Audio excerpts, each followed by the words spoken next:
Selamat siang, mohon dosen menyesuaikan. Izin memperkenalkan diri, Taruni Pertama Politeknik Imigrasi Angkatan 23. Nama Wilda Ramadhani Mansur, NRT 2020.2216.2.01, Prodi Hukum Keimigrasian C. Pada kesempatan kali ini, saya akan menjelaskan mengenai Internet of Things di bidang keimigrasian. Berikut penjelasannya. Internet of Things (IoT) adalah salah satu tren baru di dunia teknologi yang akan memungkinkan akan menjadi tren di masa depan. Sederhananya, IoT menyambungkan alat-alat fisik seperti lampu, televisi, kulkas, bahkan pintu rumah terhubung ke internet secara terus-menerus dan dapat dikendalikan pada jarak jauh melalui gawai yang dipunya oleh seorang pengguna.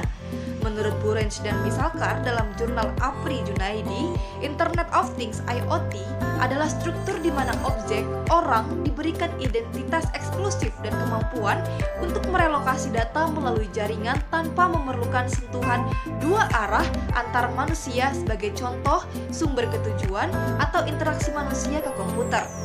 Ide awal Internet of Things pertama kali dimunculkan oleh Kevin Aston pada tahun 1999 di salah satu presentasinya. Kini, banyak perusahaan besar mulai mendalami Internet of Things tersebut. Sebut saja Intel, Microsoft, Oracle, dan masih banyak lainnya.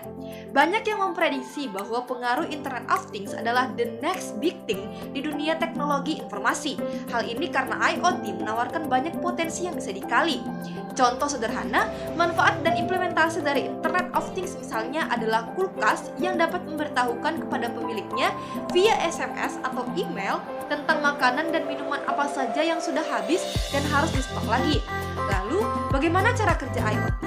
Konsep IoT ini sebetulnya cukup sederhana dengan cara mengacu pada 3 elemen utama pada arsitektur IoT, yaitu barang fisik yang dilengkapi dengan modul IoT, yang kedua, perangkat koneksi ke internet seperti modem dan router wireless PD seperti di rumah Anda, serta cloud center tempat untuk menyimpan aplikasi beserta database.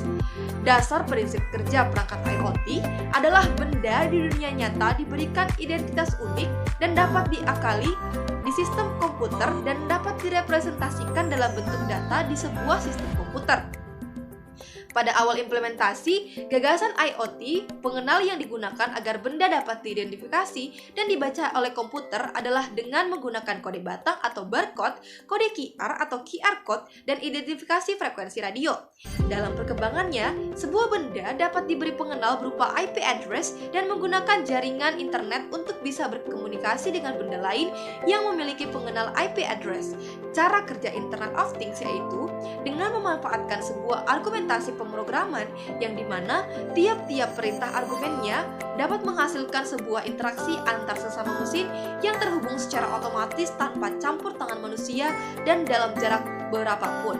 Internetlah yang menjadi penghubung di antara kedua interaksi mesin tersebut, sementara manusia hanya bertugas sebagai pengatur dan pengawas bekerjanya alat tersebut secara langsung.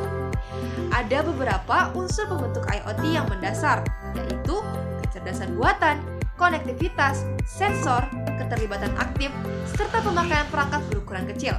Berikut ini akan saya jelaskan masing-masing unsur pembentuk tersebut dengan singkat.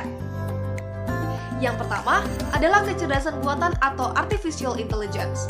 IoT membuat hampir semua mesin yang ada menjadi smart. Ini berarti IoT bisa meningkatkan segala aspek kehidupan kita dengan pengembangan teknologi yang didasarkan pada artificial intelligence. Jadi, pengembangan teknologi yang ada dilakukan dengan pengumpulan data, algoritma kecerdasan buatan, dan jaringan yang tersedia. Konektivitas dalam IoT ada kemungkinan untuk membuka atau membuat jaringan baru dan jaringan khusus IoT. Jadi jaringan ini tak lagi terikat hanya dengan penyedia utamanya saja. Jaringannya tidak harus berskala besar dan mahal. Bisa tersedia pada skala yang jauh lebih kecil dan lebih murah. IoT bisa menciptakan jaringan kecil tersebut di antara perangkat sistem. Yang kedua adalah sensor. Sensor ini merupakan pembeda yang membuat IoT unik dibanding mesin canggih lainnya. Sensor ini mampu mendefinisikan instrumen yang mengubah IoT dari jaringan standar dan cenderung pasif dalam perangkat hingga menjadi suatu sistem yang aktif serta sanggup diintegrasikan ke dunia nyata sehari-hari kita. Yang ketiga adalah keterlibatan aktif atau active engagement. Engagement yang sering diterapkan teknologi umumnya yang termasuk pasif. Namun IoT ini mengenalkan paradigma yang baru bagi konten aktif produk, maupun keterlibatan layanan.